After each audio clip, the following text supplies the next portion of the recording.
نور محمد صلی اللہ لا الہ الا اللہ۔ صرف اقامت صلاح کے حوالے سے 2 جملے کہنا چاہتا ہوں۔ پورے قرآن میں کہیں بھی قرآن نے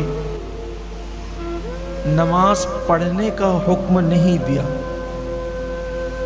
بلکہ نماز قائم کرنے کا حکم دیا۔ اقامت صلاح، نماز قائم کرنا۔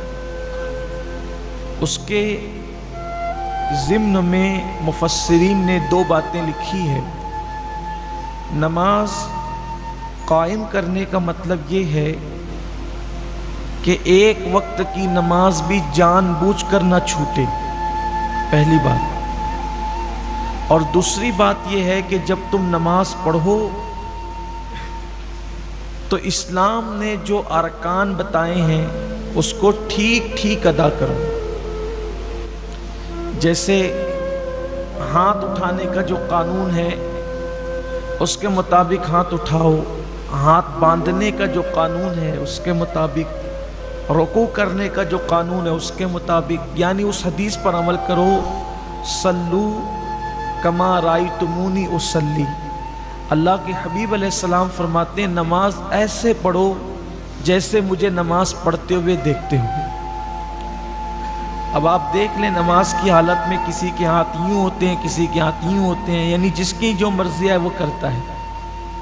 یہ اقامت صلاح کا قانون نہیں ہے، اپنی مرضی نہیں۔ نماز سیکھیے اور سیکھ کر پڑھیے۔ میں نے تفسیر قرآن میں پہلے ہی دن کہا تھا، جو روزانہ ہمارے ہاں ہوتی ہے تراویح کے بعد، کہ کم سے کم گھنٹہ 1.5 گھنٹہ نکال کر کسی اچھے عالم دین کے پاس یا کسی معلومات والے مبلغ کے پاس تھوڑا سا بیٹھ کر نماز سیکھ لیں، ظاہری ارکان کیا ہیں۔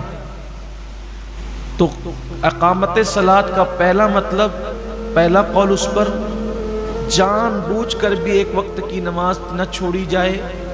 نمبر 2، تمام ارکان کو صحیح ادا کیا جائے۔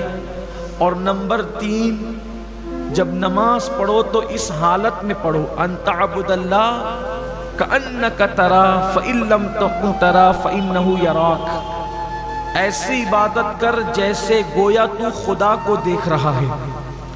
اور اگر یہ پوزیشن نہیں بن سکتی تو پھر یہ تصور کرو کہ اللہ تمہیں دیکھ رہا ہے اور وہ تو تمہیں دیکھ ہی رہا ہے، یعنی اس تصور کے ساتھ نماز پڑھنا کہ اللہ مجھے دیکھ رہا ہے۔ یہ ہے اقامت صلاح۔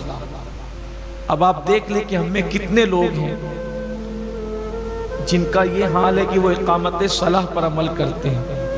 نماز پڑھنے سے کوئی کامیابی نہیں ملنا ہے جب تک کہ قرآن کی اس مراد پر عمل نہ کرو، اقامت صلاح کے حوالے سے۔